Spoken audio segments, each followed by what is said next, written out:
یہ بھی شمشیر ہے وہ بھی شمشیر ہے. یہ شعر بطور خاص فرمات فرمائیں گے آپ کہ جوش میں آپ اللہ اکبر کہے ہم تو کہتے ہیں بس یا علی یا علی.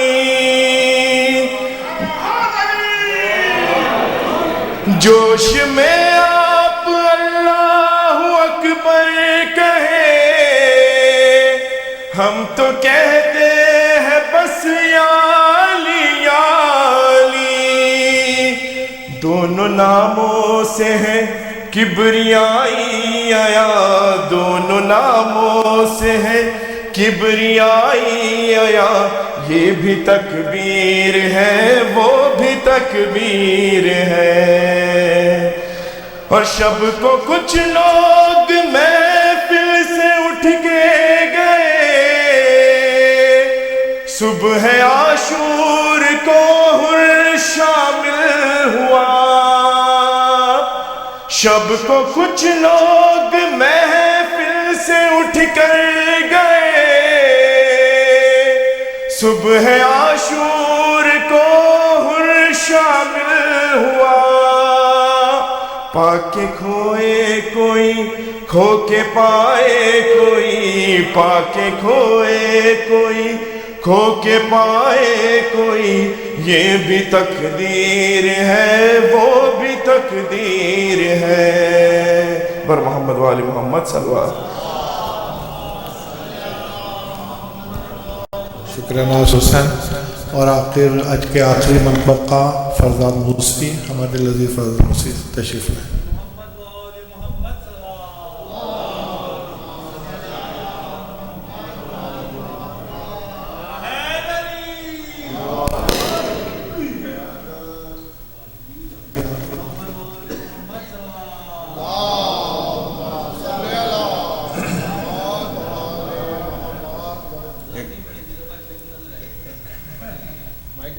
ایک بلند آواز سے سلوات کرنا.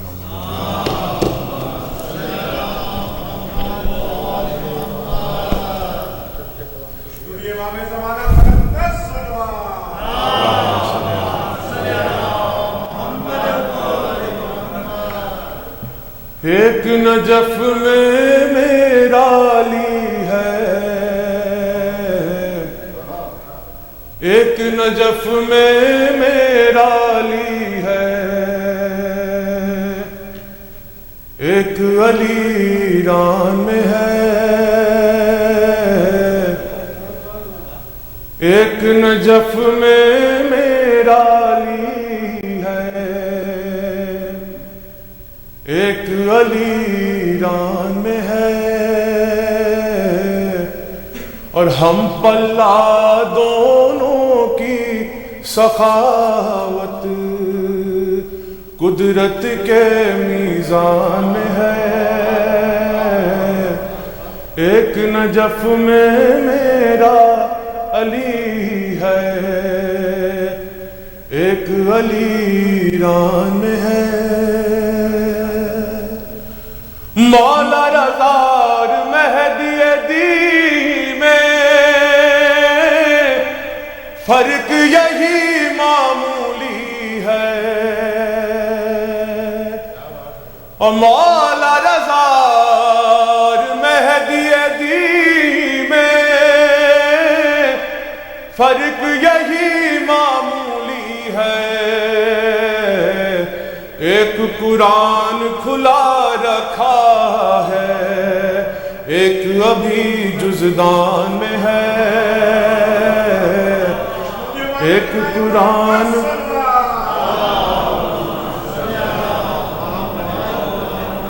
ایک قرآن کھلا رکھا ہے, ایک ابھی جزدان میں ہے. ایک نجف میں میرا علی ہے, ایک علی ایران میں ہے. درود پڑھ لیں محمد والا.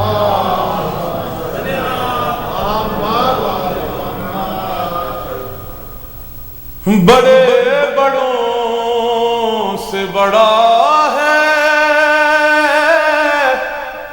حسین کا اصغر، بڑے بڑوں سے بڑا ہے حسین کا اصغر،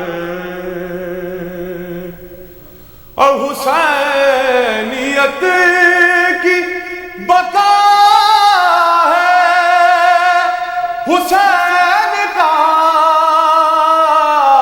اصغر، بڑے بڑوں سے بڑا ہے حسین کا اصغر، اور غرور کرتی تھی جس حرملا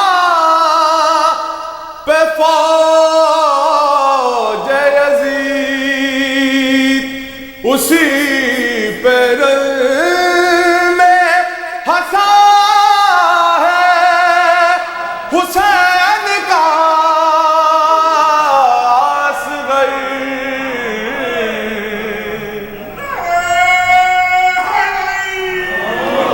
اسی پہ رل میں ہنسا ہے حسین کا اصغر، اور جو مانگنا ہے تو جھولے کی سمت آ جاؤ، امیر کرب و بلا ہے حسین کا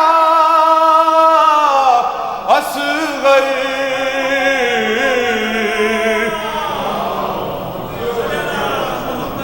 امیر کرب و بلا ہے حسین کا اصغر، اور قدم اٹھا نہیں پایا مگر یزید تیرے قدم اکھاڑ گیا ہے حسین کا اصغر، قدم اکھاڑ گیا ہے حسین کا اصغر، بڑے بڑوں سے بڑا ہے حسین کا اصغر۔ درود پڑھیں محمد علیہ محمد۔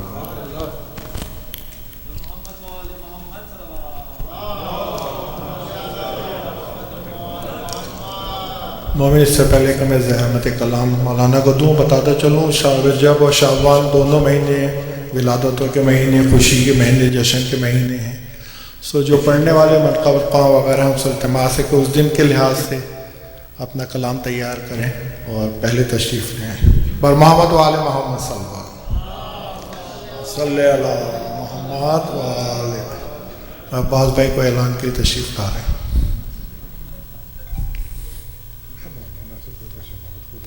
ہاں شہباز بھائی کو تو بھولی،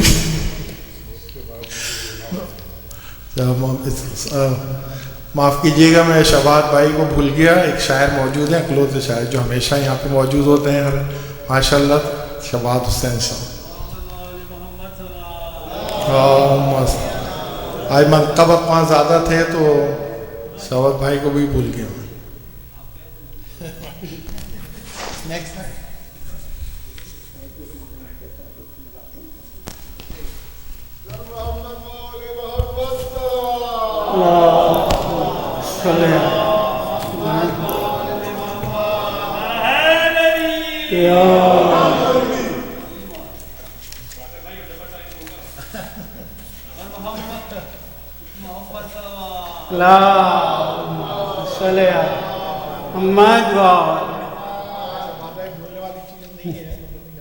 بھول گئے آپ حضرات کو شہزادے حضرت علی اصغر کی ولادت کا جشن بہت بہت مبارک ہو.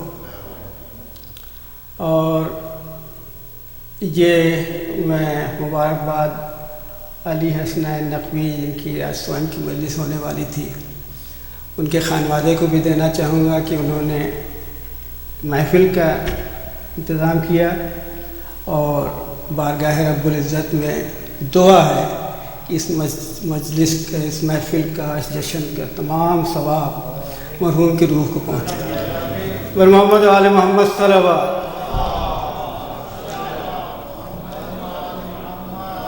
میں مختصری پڑھوں گا. حضرت علی اصغر چونکہ ممدوح ہیں آج کی محفل کے، تو دو ربائی اور حضرت علی اکبر ان کے بڑے بھائی کے لیے کچھ دو چار شعر پیش. شبیر کی نصرت کرنے کو خیمے سے ہر ایک یاور نکلا. شبیر کی نصرت کرنے کو خیمے سے ہر ایک یاور نکلا. جو خود سے نہیں چل سکتا تھا وہ دستے شہیدی پر نکلا. جو خود سے نہیں چل سکتا تھا وہ دستے شہیدی پر نکلا. افواج ستم عاشور کے دن منہ پھیر کے رو کر کہتی تھی اصغر کی ہنسی اعلان ظفر. اصغر کی ہنسی اعلان ظفر. اصغر کا لہو خنجر نکلا. اصغر کا لہو خنجر نکلا. ایک ربائی اور پیش خدمت ہے. صلوات.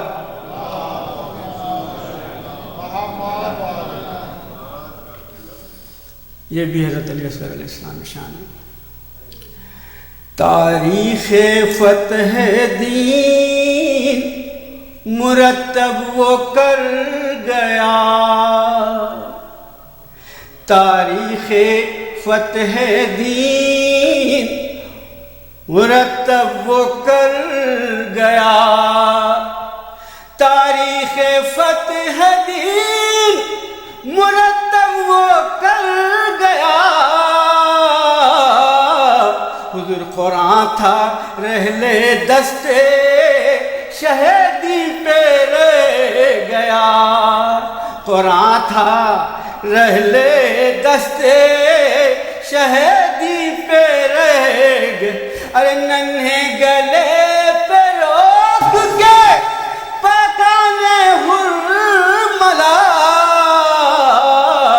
حضور اصغر ہنسے تو موت کا چہرہ اتر گیا. اصغر ہنسے تو موت کا چہرہ اتر گیا. صلوات.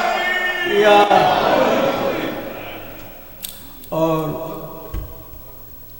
میں نے مناسب سمجھا کہ مولا علی کے فضائل اگلے ہفتے پڑھے جائیں گے، تو آج حضرت علی اصغر کے بڑے بھائی حضرت علی اکبر کے شان میں کچھ شعر پیش پڑھیں. صلوات.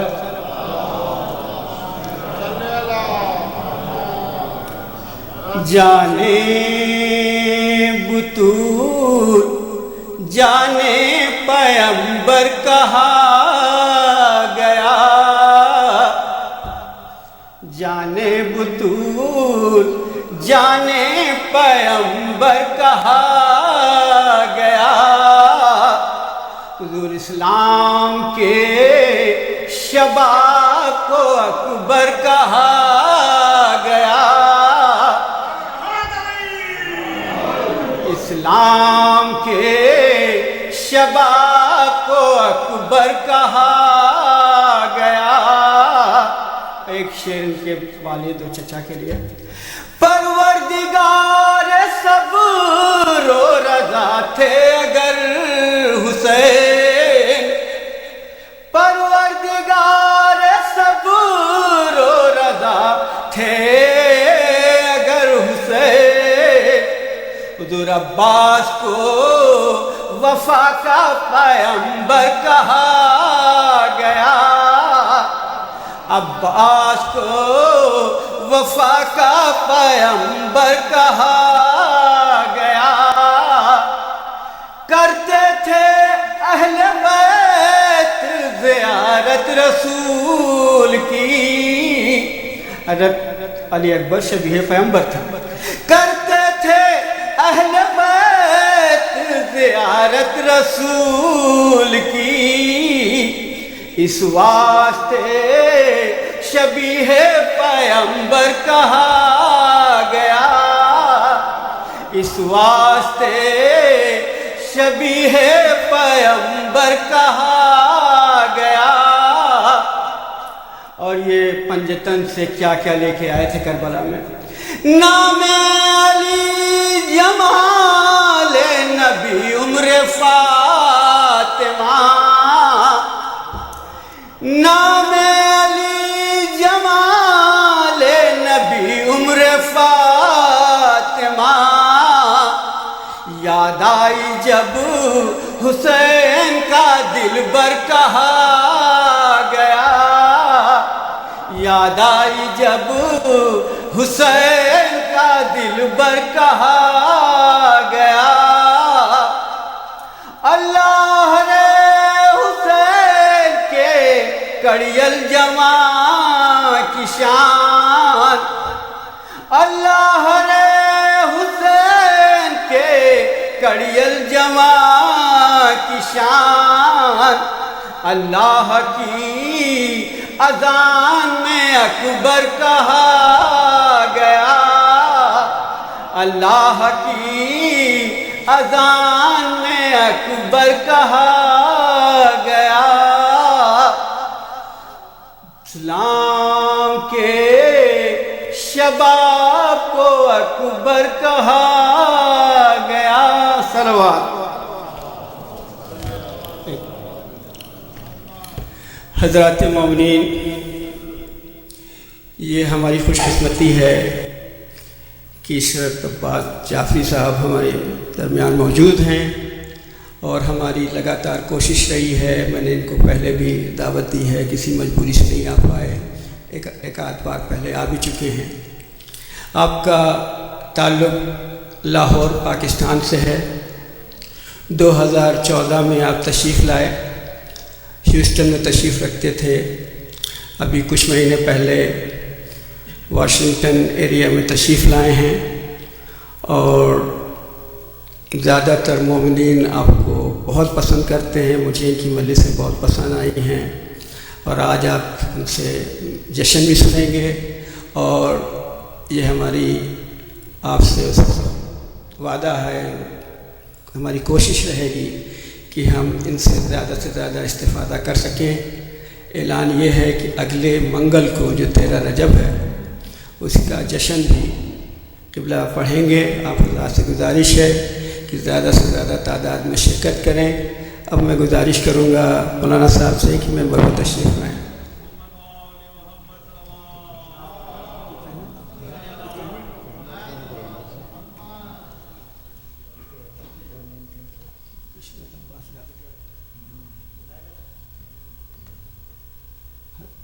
علی حسنین نقوی۔ السلام علیکم۔ بس میں صرف 2 منٹ لوں گا۔ سب سے پہلے تو مرحوم کے لیے سورہ فاتحہ پڑھیں۔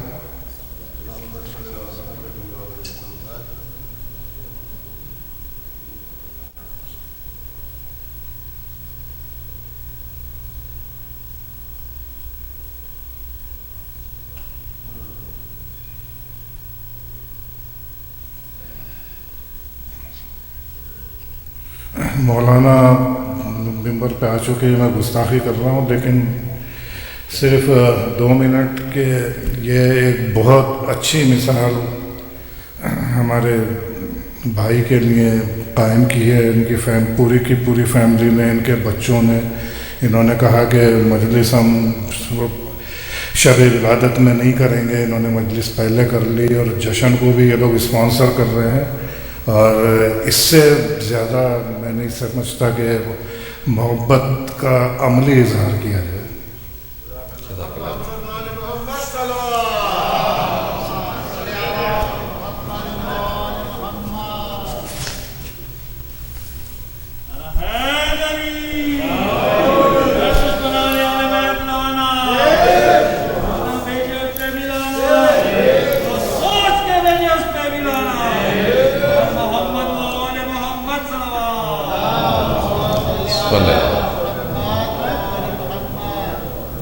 کس مرحوم کے لیے؟ ایصال ثواب کے لیے.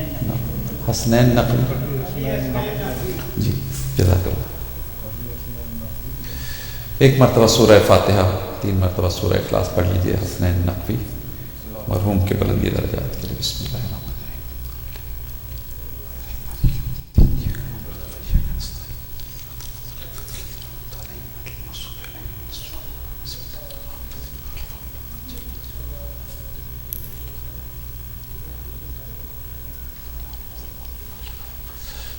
اعوذ باللہ من الشیطان الرجیم.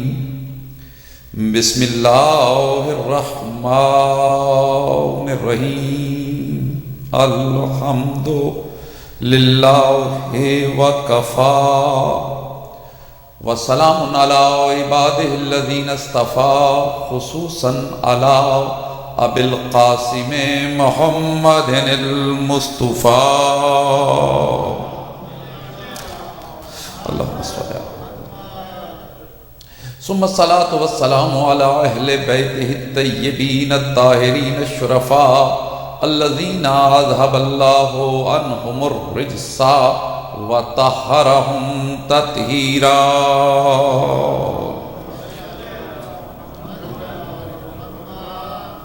وَلَعْنَةُ اللَّهِ عَلَىٰ أَعْدَائِهِمَا مِنْ يَوْمِنَا هَٰذَا إِلَىٰ يَوْمِ الْجَزَاءِ. أَمَّا بَعْدُ فَقَدْ قال اللہ تبارک وتعالی فی کلامہ المجید وهو قولہ الحق.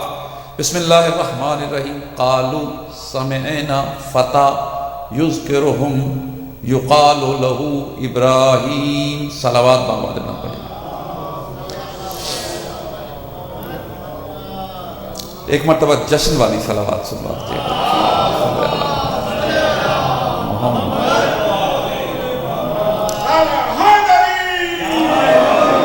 تھوڑی سی گفتگو بالکل بکھری ہوئی سی ہے, لیکن باہر 2-1 جملے مجھے کہنا ہے. کچھ سب سے پہلی بات جو بھائی نے ابھی کہی, عابد صاحب نے, کہ ہم معصوم کی خوشی میں خوشی منانے والے, ہماری نہ اپنی کوئی خوشی ہے نہ ہمارا کوئی اپنا غم. یہی نہیں, اس سے بڑی بات جو معصوم نے فرمائی کہ جو ہمارا چاہنے والا ہوتا ہے اس کی نہ کوئی اپنی دوستی ہوتی ہے نہ اپنی کوئی دشمنی ہوتی ہے, نہ کوئی خوشی ہوتی ہے نہ غم ہوتا ہے. رہی بات یہ کہ ایصال ثواب یہ ضروری ہے, یہ ذہنوں میں رہے. ایسا نہیں ہے کہ ہم خوشیوں میں مرحوم کو بھول جائیں, نہیں, خوشیوں پہ خاص طور پر یاد کیا جائے. بھئی کوئی اس طرح یاد کرے گا کہ وہ یہاں ہمارے ساتھ بیٹھ کے مجلس کیا کرتا تھا, کوئی اس طرح یاد کرے گا کہ وہ میرے ساتھ رائڈ شیئر کیا کرتا تھا, کوئی اس طرح یاد کرے گا کہ مجھے انگلی پکڑ کے مجلس میں لایا کرتا تھا. یعنی ہر کسی کا اپنا انداز ہوگا, یاد کیا جائے. اور اس کے بعد ایصال ثواب, بس ایک جملہ, چونکہ ایصال ثواب کی گفتگو ہے, جزاک اللہ خیر. یہ یاد رکھیے, یہ ایصال ثواب مخصوص نہیں ہے کسی شے سے. ہمارا مذہب ایسا نہیں ہے کہ بھئی فقط یہی ایک چیز ایصال ثواب کے لیے. آپ صبح اٹھیے درود پڑھ دیجئے تو ایصال ثواب کر دیجئے, ٹھیک. کسی کو کھانا کھلائیے, ایصال ثواب کر دیجئے. اور مرنے کے فوراً کسی کے گھر میت ہو, کبھی زندگی کا نظام ہے ایسے ہی, تو ہر گھر میں ہوتی ہی ہوتی ہے کبھی نہ کبھی, تو فوری طور پر آئندہ کے لیے کہ صدقہ دے دیں وہی ایصال ثواب ہے۔ عظیم چیز، کسی کو کھانا کھلا دیا وہ ایصال ثواب ہے، کسی کو کپڑے دے دیے، لباس دے دیا وہ ایصال ثواب ہے۔ اور حسن یہ ہے کہ یہاں آپ زمین والا لباس بانٹتے ہیں، ملائکہ وہاں سے جنت کا لباس لے جاتے ہیں، اس لیے کہ ہم ایسے ہی نہیں کسی کے نام پہ ایصال کرتے۔ ہم جب ایصال کرتے ہیں ہو سکتا ہے جس شے کو ایصال کر رہے ہوں وہ چیز ادنا ہو، وہ قیمتی نہ ہو، ظاہراً اچھے کپڑے نہ ہو، دنیا میں عام سے کپڑے ہو، لیکن جن کے سپرد کرتے ہیں وہ محمد و آل محمد کی ذوات ہیں۔ اس سے کمال یہ حاصل ہوتا ہے کہ وہ لباس جنت کے لباس میں بدل کے وہاں پہنچتا ہے۔ جب کھانا یہاں بانٹا وہاں جنت کے کھانے جاتے ہیں،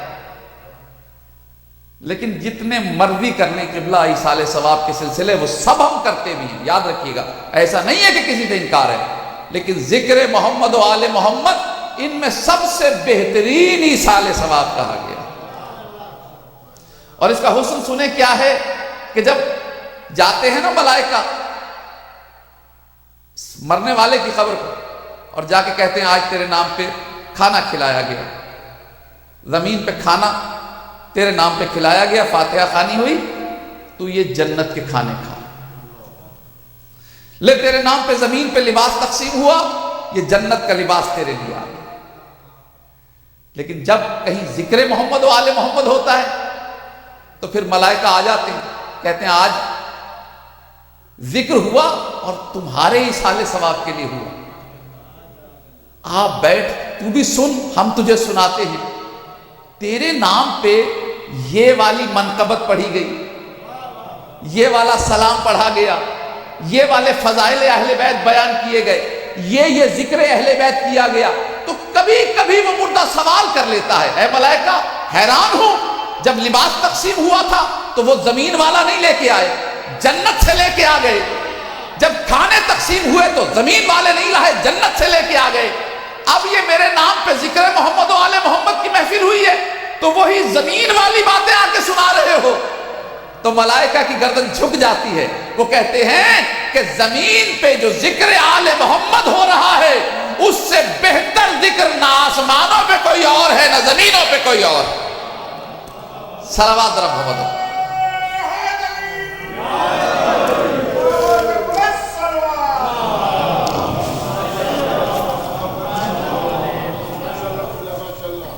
تو بہترین جہاں آپ کھانے کھلائیے، جہاں آپ مسجدیں بنوائیے، امام بارگاہ میں مرنے والے کے نام پہ لگائیے، جتنا مرضی سال کیجیے، سب کی اپنی اپنی ایک اہمیت، قرآن مجید کی تلاوت کیجیے، لیکن ساتھ ہو سکے تو جتنا زیادہ ذکر محمد و آل محمد، وہ اس کا محتاج نہیں ہے کہ اس ادارہ جعفریہ میں مجلس ہوگی یا محفل ہوگی تو اسے ثواب کیا جائے گا، گھر میں بیٹھ کر حدیث قصہ پڑھ کر، اگر گھر میں کوئی منقبت پڑھنے والا بچہ ہے تو گھر میں تھوڑا سا وہیں پہ پڑھ کے اسے ایصال کر دیجئے، وہ بھی ایک عظیم ثواب بن جائے گا۔ صلوات ذرا محمد و آل محمد۔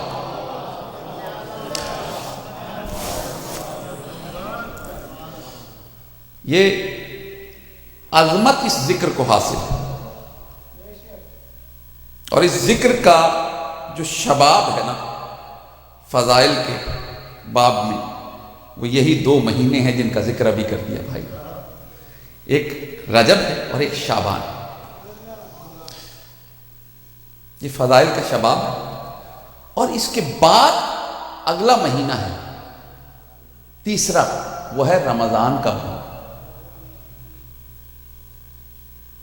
رمضان نہیں کہیں گے اسے، رمضان کا مہینہ کہیں گے، اس لیے کہ یاد رکھیے رمضان اللہ کے ناموں میں سے ایک نام ہے۔ جب ہم شہر الرمضان کہتے ہیں تو اس کا مطلب ہے اللہ کا مہینہ، رمضان اس کا نام ہے۔ تو یہ عجیب بات ہے کہ پہلے اہل بیت کے فضائل کے مہینے آئے، پھر اللہ نے اپنا مہینہ رکھا۔ پالنے والے پہلے تیرا مہینہ آ جاتا۔ دیکھیے عقیدے میں لا الہ الا اللہ پہلے پڑھا جاتا، محمد الرسول اللہ اس کے بعد ہے، اور علی ولی اللہ ان دونوں کے بعد آتا ہے۔ لیکن اب یہ اہتمام پروردگار دیکھیے کہ رجب جو علی کا مہینہ ہے وہ سب سے پہلے آیا۔ شعبان، رسول خدا نے فرمایا شعبان و شہر، شعبان میرا مہینہ ہے، یعنی محمد الرسول اللہ کا مہینہ اس کے بعد رکھا۔ اور جو لا الہ الا اللہ کا مہینہ تھا، یعنی جس مہینے میں کمال یہ ہو جاتا ہے قبلہ کہ ایک آیہ قرآنی کی تلاوت کرے تو پورے قرآن کا ثواب ملتا ہے۔ رمضان میں روزہ رکھ کے کوئی سو جائے تو سونا بھی تسبیح بن جاتا ہے۔ اتنی فضیلت اسے ملتی ہے جو رجب سے کامیاب گزرے، جو شعبان سے کامیاب گزرے، تب رمضان میں پہنچے تو اسے فضیلت ملتی ہے۔ اگر رجب والے کو راضی نہ کیا اور شعبان والا راضی نہ ہوا تو پھر اللہ کے مہینے میں داخلہ نہیں ہو سکتا ہے۔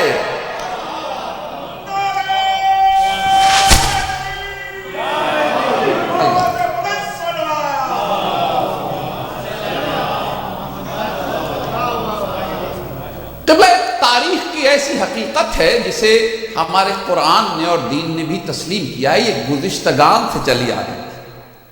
وہ یہ ہے کہ 4 مہینے سال میں اللہ نے محترم قرار دیے، اور یہ انہیں اشہر الحرام کہتے ہیں۔ اور قرآن مجید میں جہاں اشہر الحرام کا ذکر آیا ہے، جہاں حرمت کا ذکر آیا ہے، جہاں کعبے کی حرمت کا ذکر ہے، جہاں شاعر اللہ کی حرمت کا ذکر ہے، وہیں پہ ان مہینوں کی حرمت کا ذکر بھی ہے۔ 4 مہینے حرمت والے، بس ایک جملہ سنیں اور میں جلدی سے شہزادے کی طرف بڑھ جاؤں۔ 4 مہینے حرمت والے۔ جب تاریخ سے پوچھا گیا، تفسیر سے پوچھا گیا کون کون سے مہینے ہیں، تو سال میں جو سب سے پہلا مہینہ حرمت والا ہے نا، وہ ہے محرم، ترتیب کے لحاظ سے۔ اور اگر میں دوسری طرف صلوات پڑھیں ذرا باقی ایک مرتبہ آواز بلند، یہ ہماری ترتیب کے لحاظ سے پہلا مہینہ۔ لیکن جو ترتیب اگر اس طرح سے چلوں تو ذیقعد پہلا مہینہ ہے جو حرمت والا قرار دیا گیا، پھر ذی الحج۔ اب یہ اور بات ہے کہ یہ آخری 2 مہینے ہیں، 11واں اور 12واں مہینہ بنتا ہے اسلامک کیلنڈر کا، اور پھر پہلا مہینہ لیا محرم۔ 3 یہ مہینے محترم قرار دیا، اور چوتھا مہینہ جو اشہر الحرام میں شامل ہے وہ ہے رجب کا مہینہ۔ یہ کوئی شیعہ تاریخ کی بات نہیں ہو رہی ہے، یہ تمام مسلمانوں ہی نے نہیں، اس سے بھی پہلے، یعنی وہ جو اس کعبے کا طواف ننگے ہو کے کرتے تھے اور کعبے میں بتوں کی پوجا کرتے تھے آ کر، وہ بت پرست مشرک بھی ان 4 مہینوں کا احترام کرتے تھے۔ اگر تاریخ عرب سے کسی کو تھوڑا سا بھی شغف ہے تو وہ اس بات کی تصدیق کر دے گا، صرف ایک جنگ ہے جو ان مہینوں میں لڑی گئی، اور اس کو اس جنگ کا نام ہی فجار رکھ دیا گیا تھا، کیونکہ یہ جنہوں نے لڑی تھی انہیں عربوں نے کہا تھا فاجر ہیں، انہوں نے حرمت کے مہینے میں جنگ لڑی۔ اچھا، ان کی حرمت کیا تھی؟ قبلہ اس زمانے میں نا یہ آئی ٹی کا کاروبار نہیں تھا، سب سے زبردست چلتا ہوا کاروبار تھا ڈاکو کا، چوری کا، رہزنی کا، قتل و غارت کا۔ ماشاءاللہ عرب میں بھرا پڑا تھا اس چیز سے۔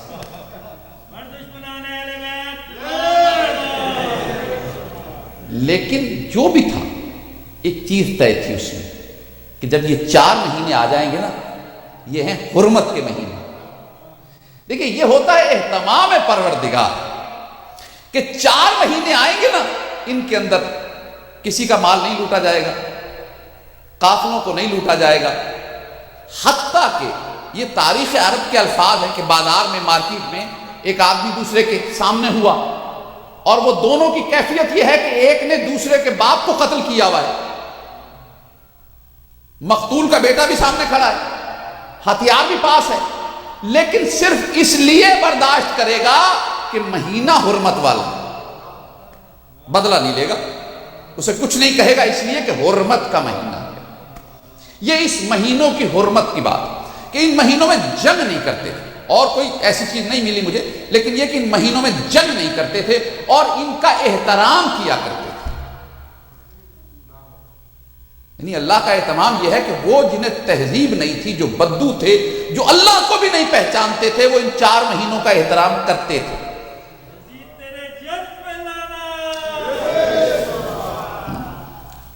یزید ان فجار میں سے ہے جس نے انہی مہینوں میں جنگ کی ہے. اس مہینے میں ایک جو قبل از اسلام جنگ ہوئی ہے اس کا نام فجار ہے.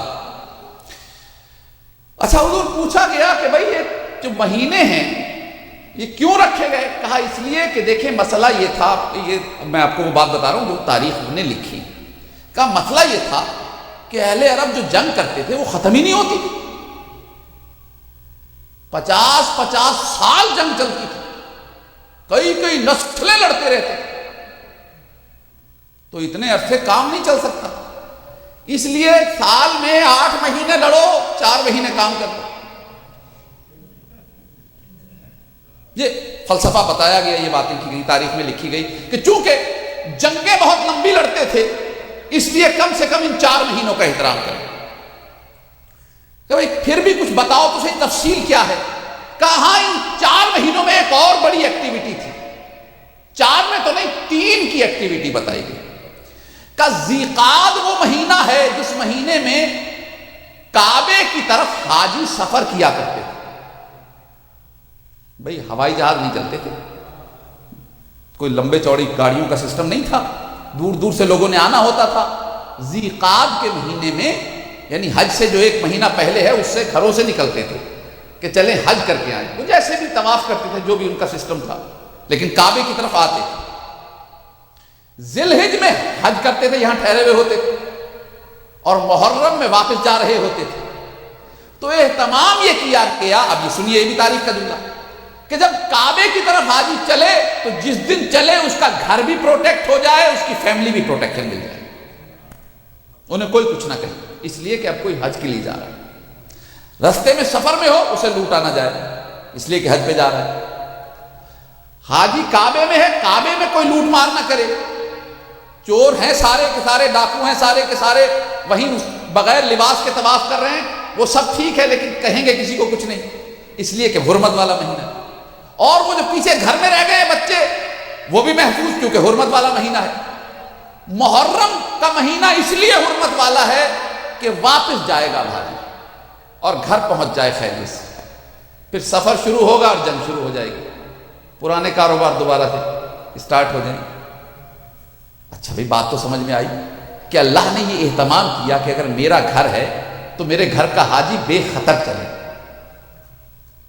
اور ایسا دل میں ڈال دیا ان کے. اور یاد رکھیے ہمارے شریعت میں بھی یہ 4 مہینے اشہر الحرام کہلاتے ہیں. ہمارے یہاں صرف محرم الحرام کہلاتا ہے، لیکن یہ 4 مہینے ہیں ایکچولی جو حرمت والے مہینے ہیں. کون کون سے؟ ذیقعد، ذی الحج، محرم اور پھر رجب. تو اب تاریخ سے سوال کیا کہ یہ سمجھ میں نہیں آتا، تم نے بتا دیا 3 مہینے. کوئی تو بات سمجھ میں آ گئی کہ کعبے کی طرف 1 مہینے میں سفر کرتا ہے حاجی، دوسرے مہینے میں وہاں رہتا ہے، تیسرے مہینے میں واپس جاتا ہے. یہ رجب جو آ گیا اس کی کیا تک بنی؟ بھائی اگر 4 ہی مہینے تھے تو انہیں یہی تقسیم کر لیتے کہیں، یا ذیقعد سے پچھلا لے لیتے شوال، یا محرم سے اگلا لے لیتے سفر. یہ کئی مہینے چھوڑ کے رجب کیوں بیچ میں آ گیا؟ تو تاریخ نے کہا ہمیں اس کا پتہ نہیں، لیکن تھا بہرحال وہ رجب ہی، اور آج بھی رجب ہی سمجھا جاتا ہے، اس میں کوئی اختلاف نہیں کیا جاتا. تو بھائی دنیا کی سمجھ میں آئے یا نہ آئے، جب تاریخ نے 3 مہینے بتائے تو 4تھا مہینہ ہماری سمجھ میں خود بخود آ گیا کہ جس اللہ نے 3 مہینے یعنی ذیقعد، ذی الحج، محرم کعبے کی تعظیم میں حرام قرار دیے، حرمت والے قرار دیے، اسی اللہ نے 1 مہینہ مولود کعبہ کے لیے محترم قرار دیا.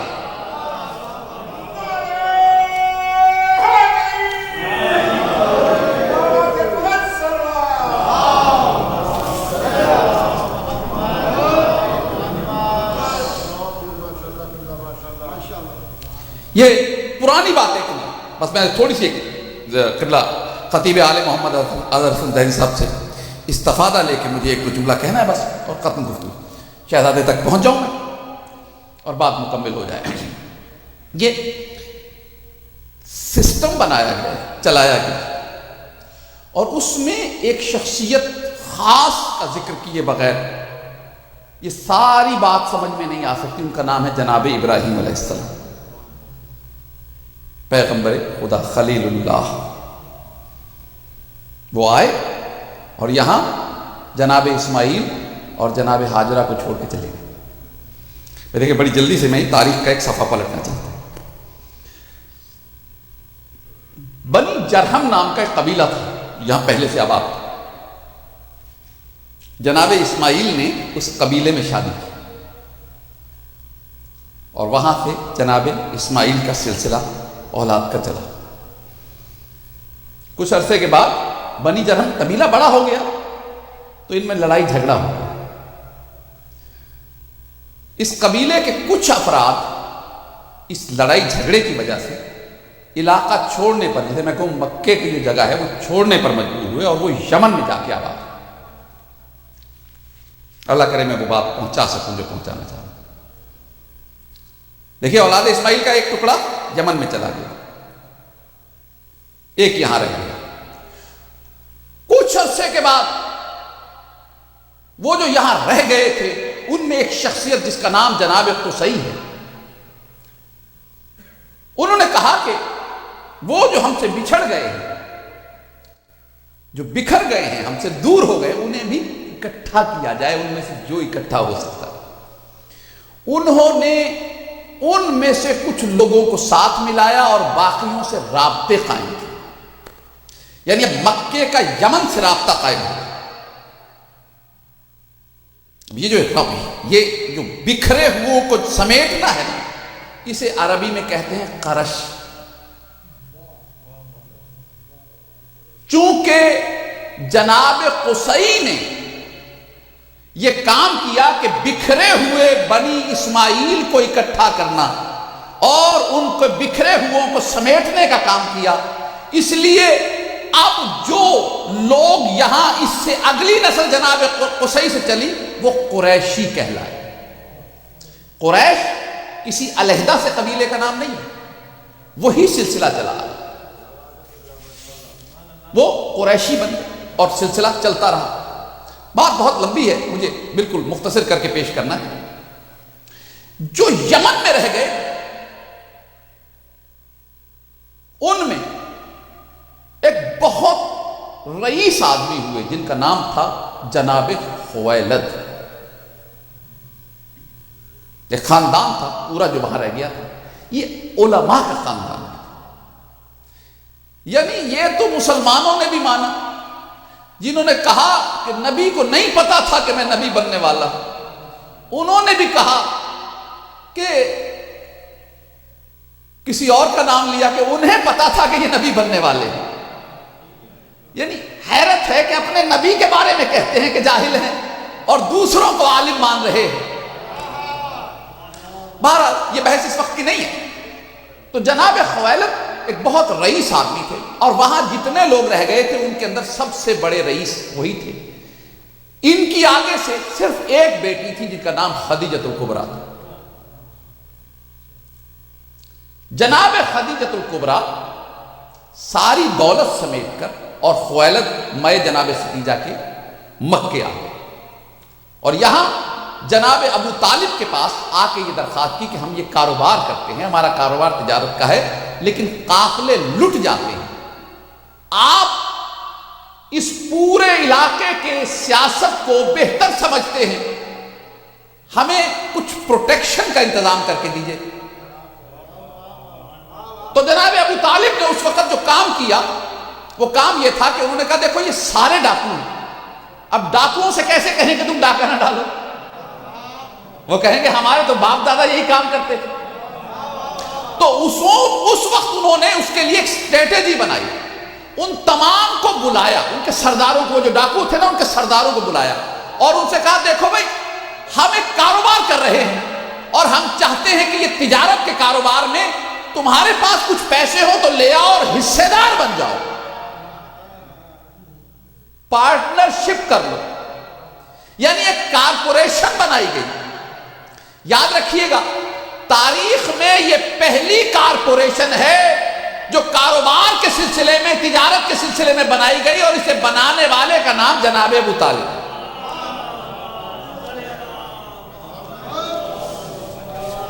یہ جو کارپوریشن ہے نا، لوگوں کو اکٹھا کرنا، اس کے لیے جو عربی میں لفظ ہے وہ ایلاف ہے، یعنی لوگوں کو ایک دوسرے کے لیے دل میں جگہ پیدا ہو جائے۔ تو اسی لیے قرآن نے ایک پوری سورہ اتارا ہے لإیلاف قریش ایلافہم۔ یہ جناب ابو طالب علیہ السلام کی شان میں۔ بہرحال آگے بڑھ رہا ہوں جلدی سے، آپ بڑی توجہ سے سن رہے، میری توقع سے بہت زیادہ توجہ سے سن رہے ہیں، میں جلدی سے چاہتا ہوں نتیجے تک پہنچ جاؤں۔ جناب خدیجہ سے جناب رسول خدا کا قتل۔ اب یہ خبر یمن میں بھی پہنچ گئی، اور یمن والوں کو بھی پتا ہے کہ وہ جو ہمارے سب سے بڑے رئیس ہوا کرتے تھے، سردار ہوا کرتے تھے خویلد، ان کی اکلوتی بیٹی، ان کی شادی جس سے ہوئی ہے نا، وہ اللہ کے رسول ہے۔ یہ بات وہاں پہنچ کے ہیں عیسائی بولو، لیکن یہ خبر پہنچ گئی ان تک بھی، اور وہ جانتے ہیں ان میں ایک بے حد شریف گھرانہ ہے، اس گھرانے کے سربراہ کا نام ہے امراء القیس۔ امراء القیس، انہوں نے ایک دل میں ان کے محبت ہے اس گھرانے کے لیے۔ دو بیٹیاں ہیں، دل میں خیال پیدا ہوا، اب یہ میں نہیں بتا سکتا کہ کیسے ان کے دل تک یہ بات پہنچی کہ میں خود بھی اسلام لاؤں اور اپنی بیٹیوں کو کسی شریف گھرانے تک پہنچاؤں۔ یہ رشتہ دار ہیں جناب خویلد کے۔ اب یہ چلے مکے آ گئے اور وہاں سے مدینے آ گئے۔ مدینہ اس وقت اسلام کا سینٹر ہے۔ یہ جب آئے تو تیسرا دور چل رہا تھا، آگے کہیں رہنا شروع کیا اور لوگوں سے پوچھا کہ بھئی یہاں کوئی شریف رہتا ہے؟ شریف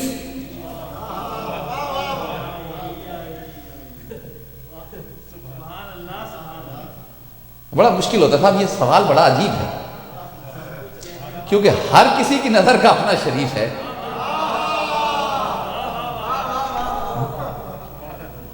جسے ایک شریف سمجھتا ہے اسے دوسرا نہیں سمجھتا، جسے دوسرا عام طور پہ شریف اسی کو سمجھا جاتا ہے جو پیسے والا ہو، لمبے نوٹ ہوں۔ آج بھی شرافت کو کچھ ایسے ہی معیار بنا ہے باہر۔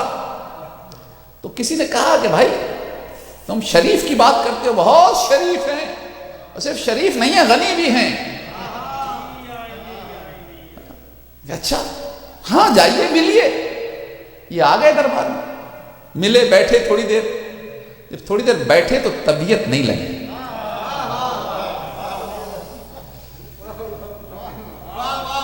دل نے کہا کہ غلط جگہ آ گیا،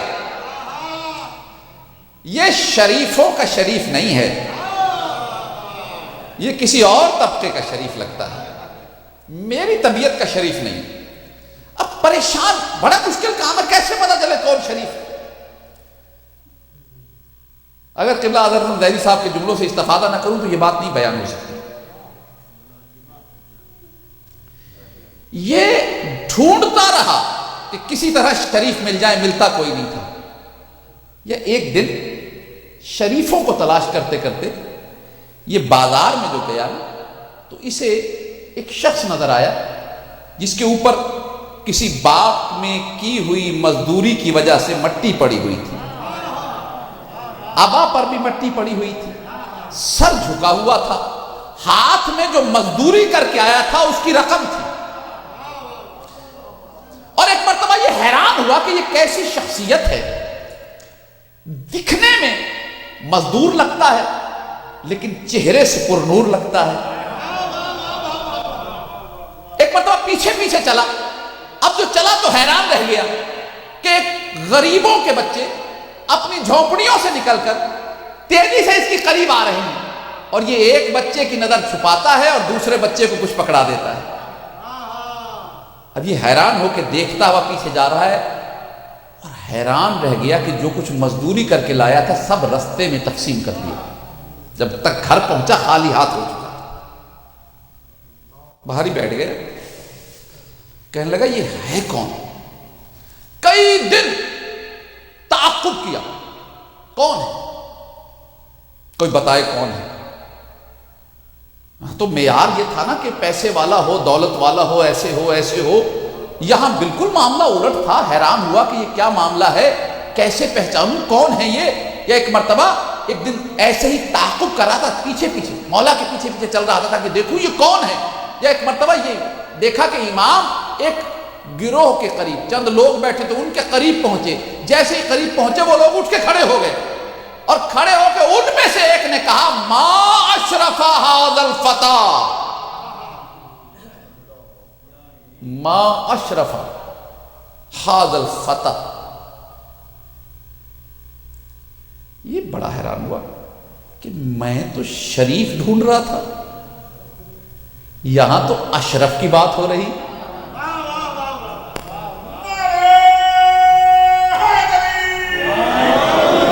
زاہد صاحب کا جملہ سناؤں آپ کو، گفتگو ختم کر رہا ہوں، زیادہ دیر نہیں لوں گا۔ زاہد صاحب کا جملہ سناؤں آپ کو۔ وہ کہتے ہیں کہ میں زیارت کے لیے گیا تو مختلف جگہ سے جب بھی کہیں جاتے تو وہ کہتے یہ بغداد شریف ہے، یہ فلانا شریف ہے۔ کہتے ایسی عادت بن گئی کہ اب وہ شہر کا نام لیتے ہم شریف لگا دیتے ساتھ میں خود ہی۔ کہتے چلتے چلتے ایک دن وہ ہمیں لے کے نجف آ گئے۔ میں نے کہا یہ کون سی جگہ ہے؟ کہنے لگے نجف ہے۔ میں نے کہا اچھا یہ نجف شریف ہے؟ کہنے لگے نہیں، شریفوں کی حد پیچھے رہ گئی، یہ اشرف ہے۔ اللہ عظمت اللہ، یہ اشرف ہے۔ یہاں ایک لفظ استعمال ہوا فتح، ما اشرف ھذا الفتى، کتنا اشرف ہے یہ جوان۔ فتح کا ترجمہ اردو میں جوان ہے، شباب، لیکن عربی میں شباب علیحدہ لفظ، فتح علیحدہ لفظ۔ میں نے شباب کا آپ کے ذہنوں میں آ گیا، شباب عام سا لفظ ہے جو اردو میں بھی استعمال ہوتا ہے، عربی کا لفظ۔ لفظ استعمال ہوا فتح۔ یاد رکھیے گا، فتح ہر جوان نہیں ہوتا، ہر جوان شباب ہوتا ہے، فتح نہیں ہوتا۔ مجھے یہ سمجھ میں نہ آتا اگر قرآن مجید سورہ انبیاء کی یہ آیت پیش نظر نہ ہوتی، قالوا سمعنا فتى یذکرہم یقال لہ ابراہیم۔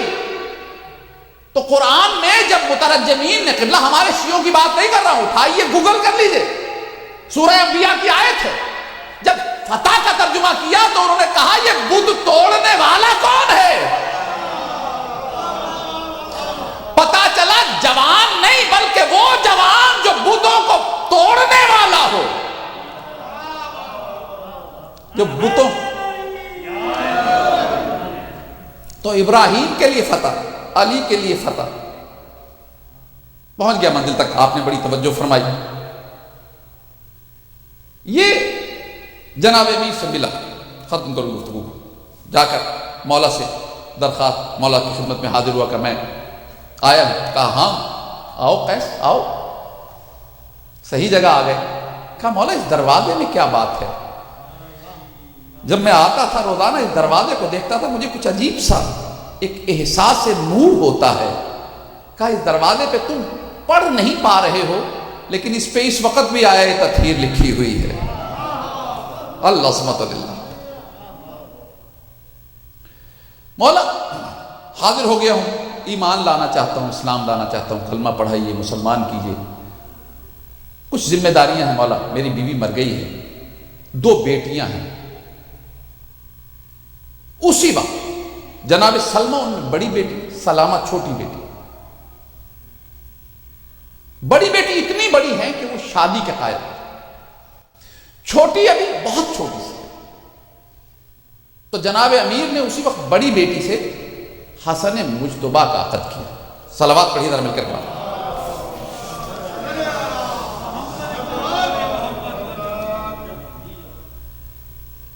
اور چھوٹی بیٹی کو پرورش کیا امام حسن کے گھر میں پرورش ہوئی بہن کے پاس، اور وصیت کر دی تھی امام نے۔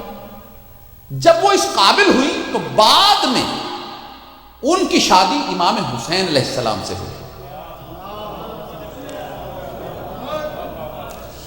جس بی بی کی شادی حسن مجتبیٰ سے ہوئی انہیں اللہ نے ایک بیٹا عطا کیا جس کا نام قاسم ابن الحسن۔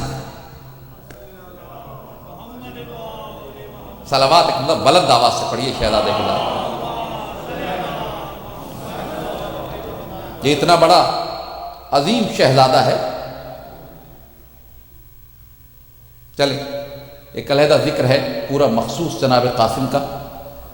دوسری بیٹی جس کا نام سلامہ تھا، جب وہ اس قابل ہوئی، اس سادات کے گھرانے نے انہیں ایک نام عطا کیا، رباب۔ اللہ عظمت اللہ۔ جب رباب کا نام عطا کیا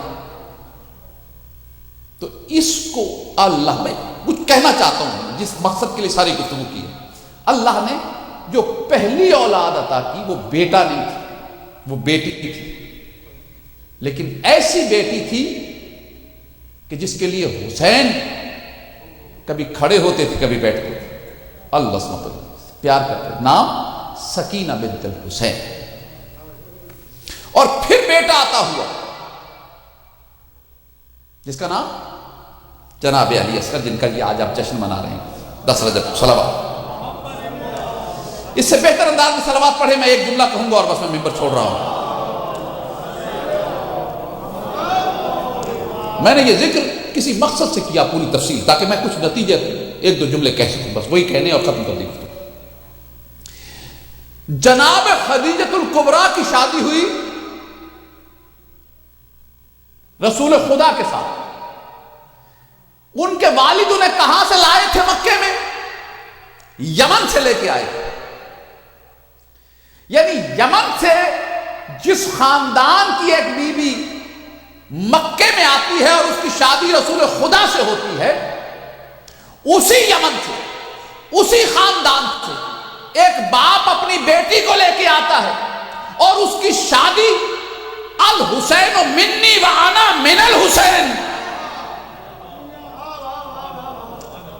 جناب امام حسین سے ہوتی ہے۔ یعنی یوں سمجھ لیجئے، لیکن جملے ایسے ہیں کچھ شاید آنکھوں میں آنسو برس پڑے، کوئی حرج بھی نہیں ہے اس میں، ذکر ہی ایسا ہے، لیکن ذرا اس بات کو سمجھ لیجئے گا جو کہنا چاہ رہا ہوں تاکہ مقصد ادا ہو سکے۔ ایک بیوی جو رسول کے عقد میں آئی، جہاں سے وہ آئی وہیں سے حسین کے لیے ایک بیوی آئی۔ اللہ عظمت اللہ۔ ان بیوی کو اللہ نے 2 چیزیں عطا کی تھی، توجہ چاہ رہا ہوں آپ ذرا تھوڑا سا تقابل سن لیجئے گا۔ جناب خدیجہ کو 2 چیزیں عطا ہوئی، ایک جناب سیدہ، اس سے بڑی دولت ہی کوئی نہیں، ایک دولت باپ کی طرف سے ملی، ملکۃ العرب تھی۔ قبلہ تفسیر کبیر کا ایک ہی جملہ کافی ہے، اب تو ہمارے ہاں بھی لوگ کہنے لگے کچھ نہیں تھا۔ تفسیر کبیر کا جملہ ہے اور راوی حضرت ابو بکر ہیں، جیسے لکھا ہوا میں نے پڑھ رہا، کہا مکے کی بات ہے کہ ایک دن رسول خدا گھر آئے اور سر جھکا کے بیٹھ گئے۔ جناب خدیجہ الکبریٰ نے کہا شوہر گرامی کیوں اس قدر، یا رسول اللہ کیوں اس قدر رنجیدہ ہیں؟ کہا کیا کروں، مکے میں قحط پڑا ہوا، لوگ بھوکے مر رہے ہیں۔ اسی وقت جناب خدیجہ نے اپنے غلاموں سے کہا جاؤ میرے خزانے سے سونا اور چاندی لا کے ڈھیر لگاؤ۔ تو جو سونا اور چاندی لا کے ڈھیر لگایا گیا، یہ راوی کہہ رہا ہے، جس کا بار بار نام لینا مناسب نہیں، راوی یہ کہہ رہا ہے کہ اتنا بڑا ڈھیر تھا کہ جو غلام اس ڈھیر کے دوسری طرف کھڑے تھے مجھے ادھر سے نظر نہیں آتے تھے۔ اتنی دولت، دولت اور جناب سیدہ، یہ 2 دولتیں ہیں جو بی بی کو ملی۔ انہیں سب سے بڑی دولت یقیناً جناب سیدہ تھے۔ دوسری دولت سے ذرا ذہن میں رکھیے گا، وہ ہے دنیاوی دولت. قرآن سورہ منافقون کیا ہے؟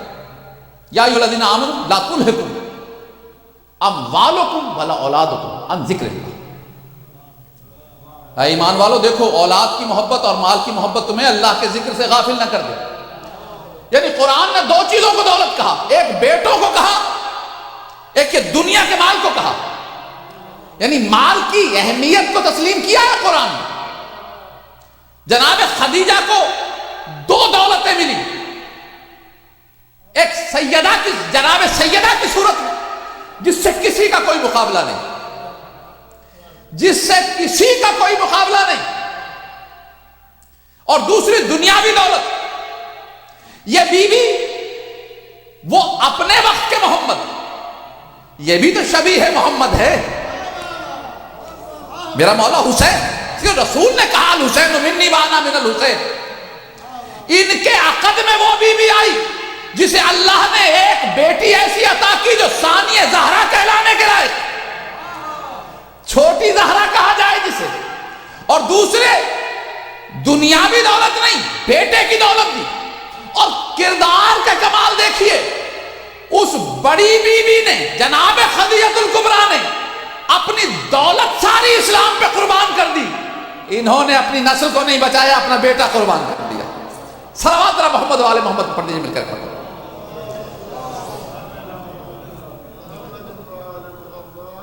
یاد رکھیے عظمت جناب علی اصغر میں ایک جملہ سے گفتگو تمام ہو گئی.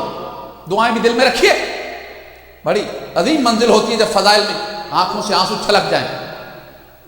دعاؤں کی قبولیت کے مرحلے ہیں. مولا سب کو یہاں اٹھنے سے پہلے سب کی دعائیں تمنائیں پوری فرمائے. یاد رکھیے اہمیت کیا ہے. دیکھیے جب کربلا کی بات آئے گی، تفصیلات کربلا بیان ہے. تفصیل کا وقت نہیں ہے، مصائب کی منزلیں ہیں. کبھی مصائب پڑھے گئے اور تو میں تفصیل سے بیان کروں گا انشاءاللہ، موقع زندگی نے دیا. لیکن اس وقت صرف اشارے میں ایک جملہ سن لیجیے. بتائیے ذرا ذہنوں میں سب کی ہے اور سب چیزیں. شہنشاہ کربلا نے، سید الشہداء نے جو قربانی دی کس کے لیے دی؟ اللہ کی صداقت کے لیے، دین کی صداقت کے لیے، لا الہ الا اللہ کی صداقت کے لیے، محمد الرسول اللہ کی صداقت کے لیے، علی ولی اللہ کی صداقت کے لیے، قرآن کی صداقت کے لیے، دین کی صداقت کے لیے. امام حسین قربان ہوئے دین کی صداقت کے لیے. حبیب ابن مظاہر قربان ہوئے دین کی صداقت کے لیے. دیکھیے شہادت کا لفظ اگر گفتگو ہو تو میں کہہ رہا ہوں بڑی طویل گفتگو ہو سکتی ہے، لیکن مجھے اس پہ سمیٹنا ہے گا بات کو. شہادت کا ترجمہ ہی گواہی دینا ہے. شہادت کا مطلب ہی گواہی ہے. حسین کربلا میں گواہی دینے آئے تھے کہ اللہ ایک ہے، وحدہ لا شریک ہے. حسین گواہی دینے آئے تھے کہ میرا نانا محمد اللہ کا رسول ہے، میرا بابا علی اللہ کا ولی ہے، قرآن سچی کتاب ہے. اس دین کی صداقت کی گواہی دینے آئے تھے. اور ایک نہیں، حسین کے ساتھ حبیب نے گواہی دی، زہیر نے گواہی دی، حتیٰ کہ فوج یزید سے نکل کے حر نے گواہی دی. اب مسئلہ یہ ہے کہ جتنے گواہ ہیں نا، جتنے گواہ ہیں یہ اللہ کے دین کے گواہ ہیں. لیکن ضرورت اس بات کی بھی تھی کہ کوئی ایسا گواہ بھی ہو جو ان گواہوں کی گواہی دے سکے، جو ان گواہوں کی گواہی دے.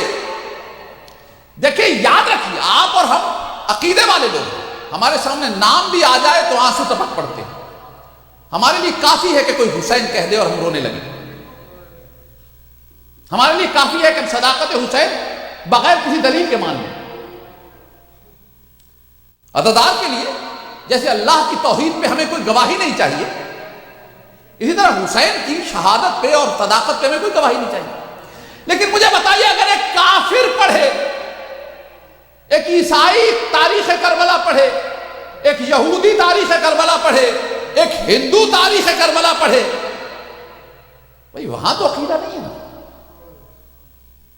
نواسہ تو آپ کے رسول کا ہے نا.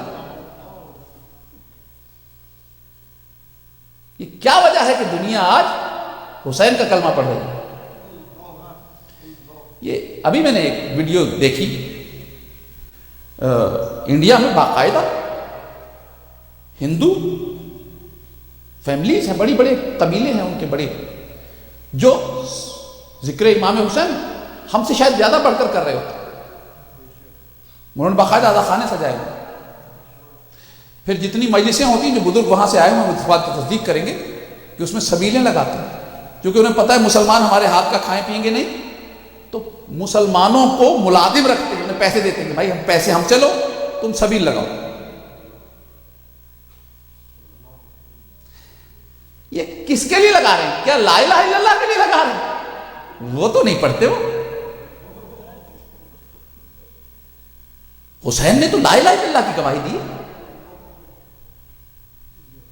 کیا وہ محمد رسول اللہ کے لیے لگا رہے ہیں؟ ان کا تعلق ہی کوئی نہیں. جب اللہ ہی کو نہیں مانتے تو پھر رسول اللہ کو کیا مانیں گے؟ قرآن دین کچھ مانتے ہی نہیں. عیسائی کو کیا لگے بھائی، اسے کیا لینا آپ کے دین سے؟ لیکن وہ بھی حسین کی صداقت کی گواہی دے رہے. حسین سچا. امام حسین نے جو گواہی دی ہے وہ اللہ کی دی ہے. آج بھی ایسے بدبخت مسلمان ہیں جو امام حسین کے خلاف اپنی رگوں کی نجاست کا اظہار کرتے رہتے ہیں، لیکن غیر مسلموں میں بھی جس نے پڑھ لیا ذرا سا کربلا کو، وہ نہیں ملے گا جو حسین کے خلاف گفتگو کرے. تو پھر کہنے دیجئے کہ جو گواہی حسین نے دی اسے کسی نے مانا کسی نے نہیں مانا، لیکن جو گواہی علی اصغر نے کربلا میں دی اسے جس نے پڑھ لیا اس نے مان لیا. العظمت للہ. یہ کمال علی اصغر ہے. العظمت للہ. اور یاد رکھنا جب کسی کا کردار کمال تک پہنچتا ہے تو یہ پھر اس پروردگار کی ذمہ داری ہے کہ اسے اتنا ہی اختیار بھی عطا کر دے. اس لیے اب یہ نہیں دیکھا جائے گا کہ 6 مہینے والا ہے اور کوئی کتنے بڑی عمر کا ہے، بلکہ یہ دیکھا جائے گا کہ کردار اتنا بڑا تھا کہ اب اس کا نام باب الحوائج رکھ دیا گیا. اللہم صلی علی محمد اللہم صلی علی محمد وآلہ محمد. مولا آپ کو جناب علی اصغر کے وسیلے دعا مانگنے کی توفیق ہمیں سب کو اور طریقہ عنایت فرمائے. ہم سب کی دعاؤں میں وہ اثر عطا فرمائے کہ ہم شہزادہ علی اصغر کی اسلوب اور اس کے طریقے سے فیضیاب ہو سکیں. یعنی ایک عجیب پہلو ہے یہ کربلا کا کہ فقط وہی سچ نہیں ہے جو دین کے لیے حسین نے کیا، بلکہ اللہ اس کی عظمت کو بھی مانتا ہے جو کوئی حسین کے لیے کچھ کر دیتا ہے. تو اصغر نے حسین کی صداقت مہر لگا دی. اب جب کوئی تاریخ کربلا پڑھتا ہے، جب امام حسین تک پہنچتا ہے نا تو کہتا ہے کہ ایک کوفے کے بادشاہ کا بیٹا ہے، ایک شام کے بادشاہ کا، غیر مسلم کی بات کر رہا ہوں جس کو پتہ ہی نہیں ہے دین کا. لیکن جب وہ تاریخ کربلا پڑھتے پڑھتے شہزادے تک آتا ہے نا تو فیصلہ کر لیتا ہے کربلا میں جنگ نہیں ہوئی، کربلا میں ظلم ہوا ہے. یہ کمال ہے علی اصغر کا کہ اس نے دنیا سے حسینیت کو منوا لیا. پروردگار ہم سب کو اسی جناب علی اصغر کے صدقے میں جو دعا بھی کوئی دل میں لیے بیٹھے سب کی دعاؤں تمناؤں کو پورا فرما. بے اولاد ہے تو اولاد عطا فرما. خالی جھولا ہے اس کے صدقے میں بے اولادوں کو اولاد عطا فرما. پریشان حال مومنین کی پریشانی کو دور فرما. جو حج و زیارات کے خواہش مند ہیں حج و زیارت عطا فرما. خصوصاً سید الزیارات زیارت کربلا نصیب فرما. پروردگار بیماروں کو شفا عطا فرما. اس ملعون بیماری جس کی وجہ سے ہمارے اعلیٰ خانے مسجدیں ہمارے مقدس مقامات پر وہ رونق نہ رہی، اس کرونا کی وبا سے پوری دنیا کو نجات عطا فرما. مومنین نے دنیا میں جہاں بھی آباد ہیں ان کی جان و مال عزت و آبرو کی حفاظت فرما. پروردگار خوشی کا موقع ہے اور خوشی بھی اس گھر کی ہے کہ جو سب کا پیارا ہے. حسین کے گھر کی خوشی ہے. پروردگار خوشی کے موقع پہ غریب فقیر آ کے بڑے گھروں کے باہر بیٹھ جاتے ہیں اور کوئی پوچھتا ہے کیا لینے آئے ہو تو وہ کبھی یہ بھی کہتے ہیں کہ ہمیں کیا ضرورت ہے کچھ مانگنے کی، بڑے گھر کی خوشی ہے آج اپنے معیار سے عطا کریں گے. پالنے والے ان سب کو یہاں سے جھولیاں بھر کے صدقہ علی اصغر جو دعا بھی کوئی لیے بیٹھا ہے دل میں، اس کی دعاؤں تمناؤں کو پورا فرما۔ پروردگار ہمارے امام کے ظہور میں تعلیم فرما، اپنے مولا کے حضور سرخرو ہو کے پیش ہونے کی توفیق عطا فرما۔ اور وقت کی سب سے بڑی دعا، اللہم کن لولیک الحجۃ ابن الحسن صلواتک علیہ وعلی آبائہ فی ہذہ الساعۃ وفی کل ساعۃ ولیہ وحافظا وقائدا وناصرا ودلیلا وعینا حتی تسکنہ ارضک طوعا وتمتع فیہا طویلا۔ اللہم صل علی محمد وعلی محمد وعجل فرجہ۔